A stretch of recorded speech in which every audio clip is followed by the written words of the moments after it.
timing is everything.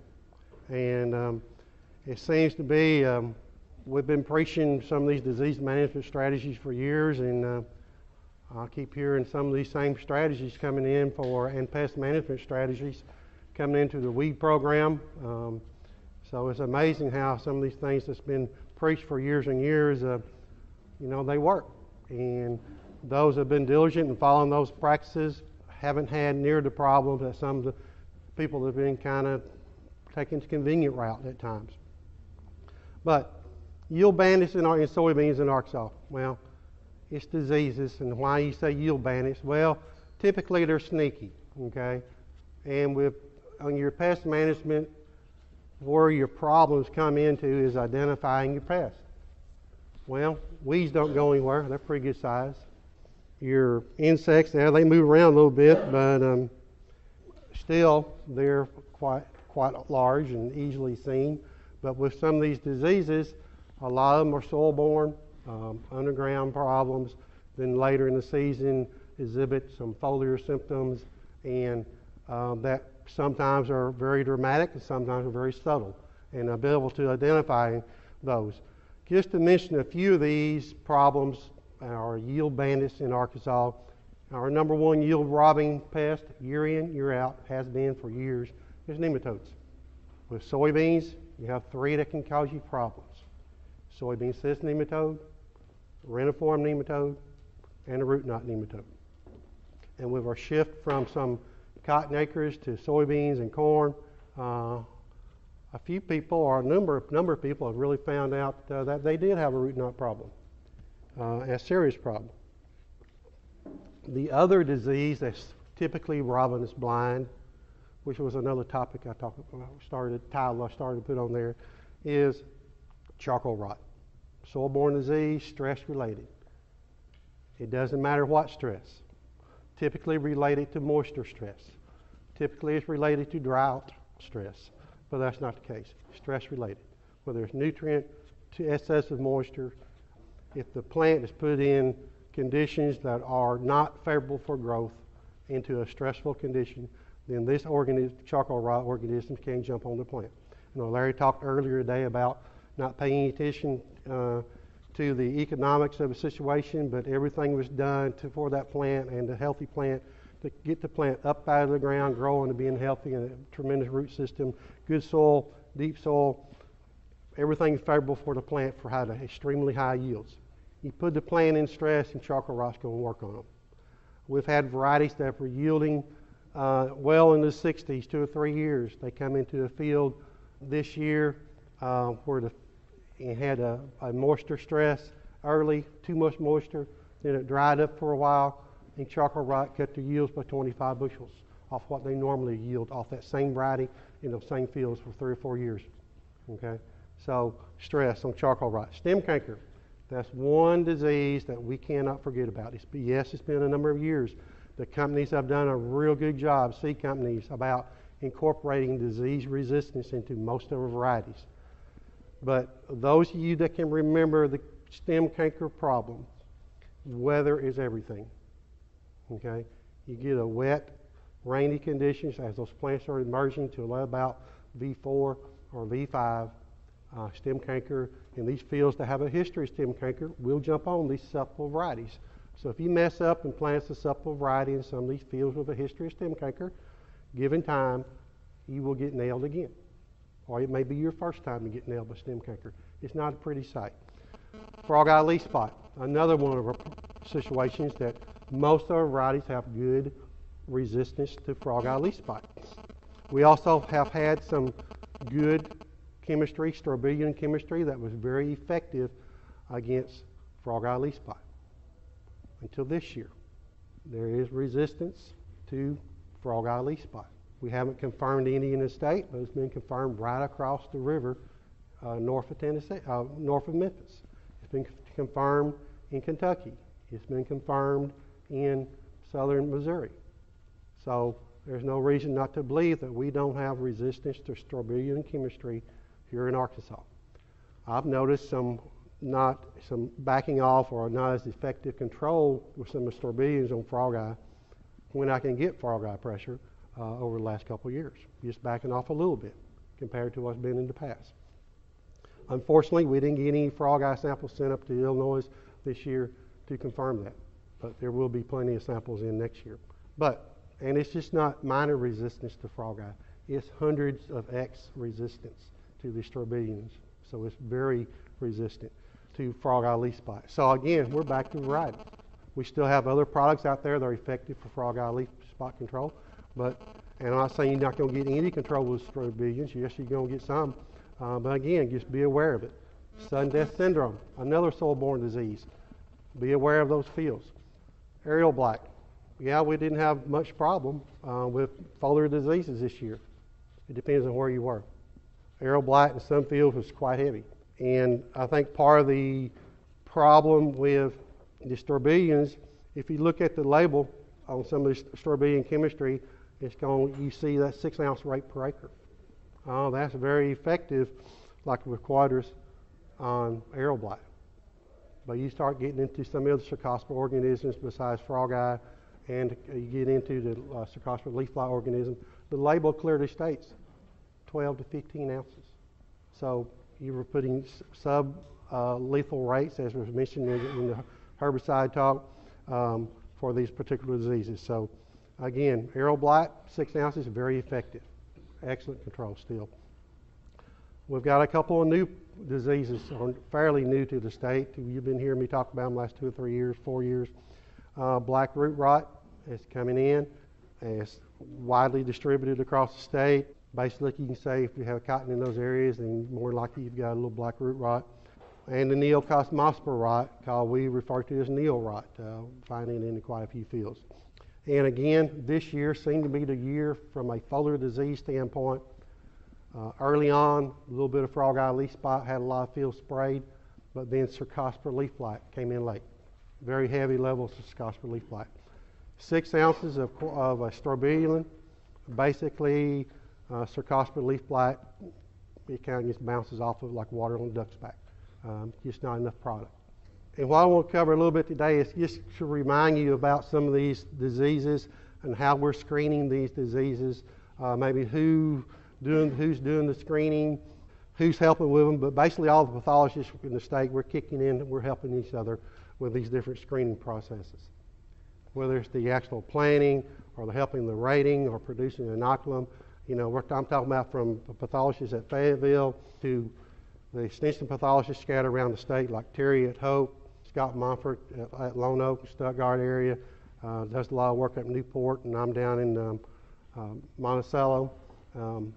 Rick Cartwright in the past has done quite a bit with us on the screening efforts, especially in rice and in soybeans. But if you don't know, you should know that he's administrator now. So much for pathology work. So who's going to do the rice work? Well, good question. Stem canker. We are still using grain sorghum inoculum where we grow the pathogen on it and put it out at planting multiple times during the year for infection of seedling plants, and then having overhead irrigation. That's been done historically at Hope, but their area they've been doing the stem canker in, it's just been too many years. Weed pressure is controlling everything, and they're moving that location up to a site at Newport. So the stem canker still going to continue the stem canker method, but it's going to be done at Newport. And by using a grain sorghum method instead of the toothpick method, whereas the toothpick method is just a susceptible or resistant period, live or die type situation, then the grain sorghum kind of gives you more of a field situation that we've looked at, or we're looking at and we'll continue to look at. Doesn't mean we won't do a little toothpick inoculation along the way, but we're going to continue with the field method with stem canker. Don't forget about, stem canker is pretty easy to identify. You have the foliar symptoms and look for the canker on the bean. If the canker's not there, then it's something else. And there's a number of things out there that looks very similar to this foliar symptomology on stem canker, and I'll show you a few of those. Nematodes, again, #1 yield limiting pest in the state, and in the soybean production in the U.S., #1 yield limiting factor. and root knot, cyst, and rendiform. Terry's doing the cyst races analysis 2, 5, 6, and 9, and 14 at Hope. Dr. Robbins in Fayetteville, the rendiform, and the root knot. Terry's also doing quite a bit of the root knot work, and we're also doing some field screening work around different locations in the state. Scott's doing some up in the Newport area, and I'm also doing some down at Monticello area. But again, with solid team effort doing this. Soybean cyst and the nematode require some time, planting the seed and then evaluating the roots from our nematode standpoint. Just to look at the Newport Center, our disease area that Scott Moffitt's been heavily involved in getting established along with Terry and Rick. For us disease screening nursery, trying to get most of them, our large percentage of them at Newport, because we have the dedicated center pivot and air and water, so we can keep plenty of water on these plants and keep the environment more conducive to disease development than at some of these other locations. We will continue to do observations or field observations around the state. All these seed company variety plots around and U of A variety testing, different locations. We'll continue to evaluate all these varieties at the different locations. If some disease pops in on them for this frog eye or stem canker or whatever, these are sudden death like at Mariana stations, but that will be continuing to be done. We are continuing these disease screening efforts. It takes a lot of labor, it takes a lot of people, and a lot of coordinated effort to keep this going. At Newport, again, we have been doing the frog eye the last 3 years. Arrow blight screening is supposed to start this year at the Newport location, and stem canker, we've been doing arrow blight there last year or so, and the stem canker is going to start this year in 2011 at the Newport station.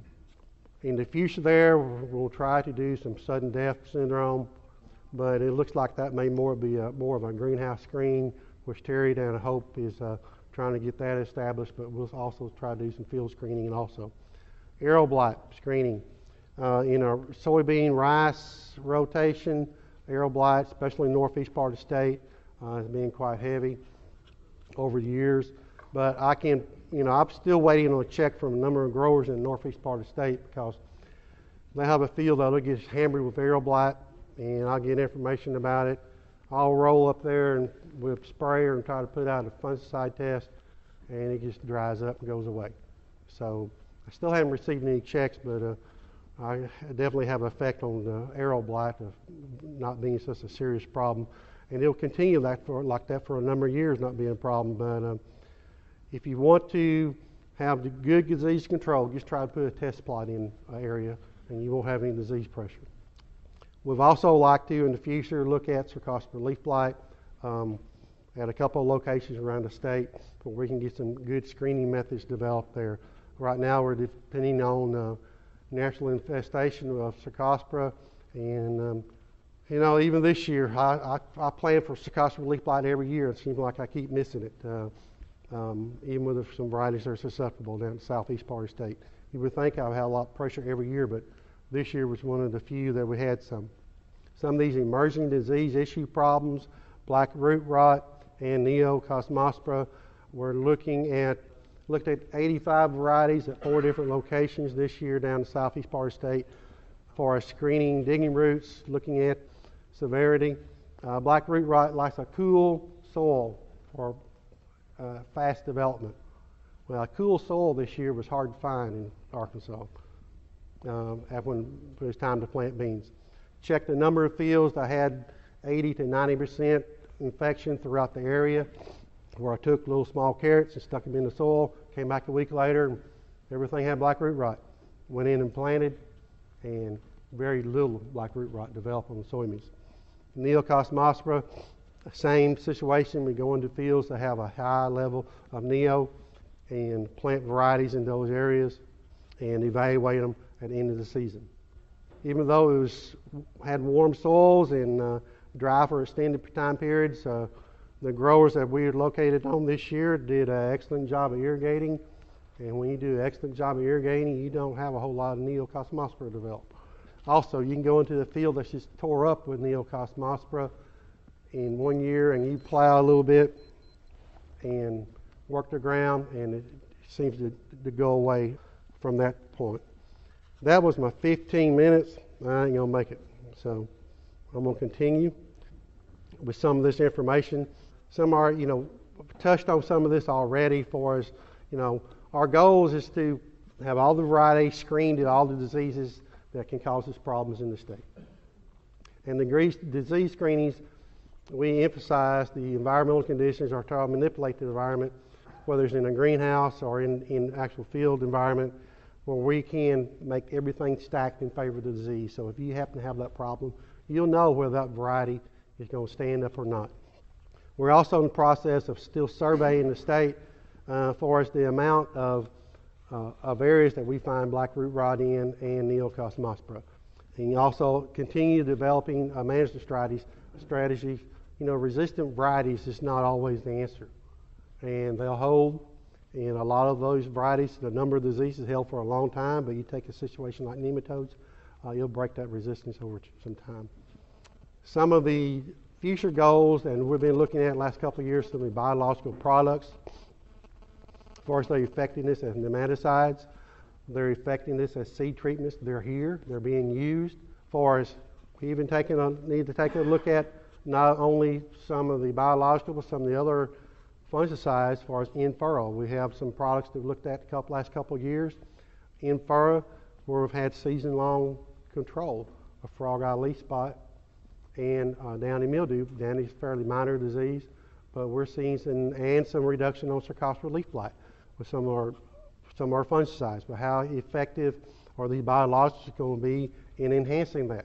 We've been seeing some good results from some foliar disease or some tank mixes with our typical fungicides and to increasing the efficacy of those. So it's a new area, fairly new area. It's a very interesting, very exciting area of where we're looking at with some disease management. I'm going to hit this real quickly just to remind you, I've talked about black root rot symptomology and Neocosmospora. I've got black root rot here. It can look like either the symptomology on southern blight, stem canker, Neocosmospora root rot. So I can tell all those apart. Okay. Stem cankers on the left, foliar symptoms, and Neocosmospora on the right. Very similar. It's black root rot's on the right. Stem canker, always look for the canker. Black root rot, what are you going to look for? Unfortunately, it's going to be this late season symptomology. You're going to have to look at black root rot and look for the roots. You'll have areas of plants with this type of foliar symptomology, so as stem canker, don't bet on it. When you can't find a canker on the stem, it's not stem canker. Deck T stem borer would also give you this type of foliar symptomology. Plants sticking on leaves, that's stem canker, don't bet on it. You've tried to pull up the plants or dig up the roots, there's no roots, and you'll see a little black layer on the root. Black root rot will help you on that, but unfortunately it's late season. Little mycelium in the pith of the plant. These are the counties that we've confirmed black root rot in on soybeans. I'm sure we're going to be able to fill up the rest of the delta also, and probably across the river valley and down the southeast corner. It's not just an Arkansas problem. Here's 16 counties in Mississippi, just right across the river from us, and just south of us in Louisiana, a number of counties. It's a group effort, not only just within the pathologies of Arkansas, but also surrounding states. We communicate all the time. Here's some varieties that we have confirmed it on. It's not a complete list. We haven't looked at all the varieties. But it's across companies. Neocosmospora, again, you may look like a cut spot in the field. It's not. That's not a cut spot. Again, it may look like stem canker. It may look like black root rot. You see a lot of foliage shed down in the canopy. You dig up the roots and see a little faint pinkish or orange color on the nodules and on the lower stem. You blow it up and you see these little fruiting structures on the roots. And again, foliar symptoms of Neocosmospora. 36 varieties this year we identified it in, Neocosmospora. Across companies or seed brands. So it's out there, it's well aware. And one thing kind of wrapping up, I want to point out, there's a lot of questions concerning, first thing I want to point out, least significant difference, 3 bushels. The coefficient of variation was right at 3 or 3.4. So very uniform test. This information is on not just 4 replications of each treatment, but 16 replications of each treatment. Fungicides, these fungicides were selected because it blows. When you start putting a number of replications in there, different treatments at different timings, and then you plan on harvesting it after a rain at different timings. Well, my whole harvest season, I didn't get any rain. So that's why it became, instead of 4 reps, 16 reps. We were going to harvest it at time periods 2, 3, and 4 weeks after maturity. Well, it never rained. So here we go. We'll look at these varieties. I have the fungicide highlighted in red where there was a significant difference of that fungicide at the different application timings. Application timings R5, R6, and R7. Late season disease control, okay? We get rain on a crop, which product's going to do better? Yeah, you're not seeing any red up there, okay? Because everything it was insignificant. You're ranging from about 43 and a half bushels down to untreated check is 43 and a 3.3, 41.3. No significant differences when you have dry weather at harvest. This field, Fargo leaf spot came in at R3, and the weather has shut it down within 2 weeks. On a 0 to 9 scale, our highest rating was like a 4.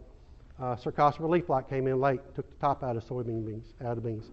But again, these were late sprays and no significant differences.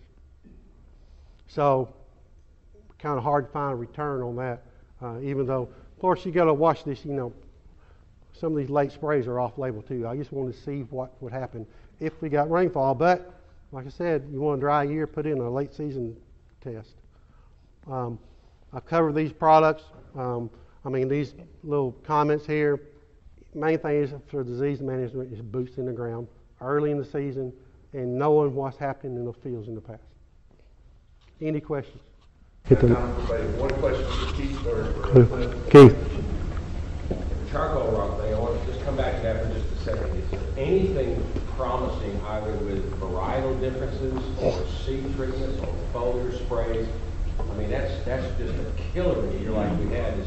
Are we any closer to some type of an answer, or is it still a crapshoot? John Root's been doing quite a bit of that work. Yanis, have John Root found anything about charcoal rot recently?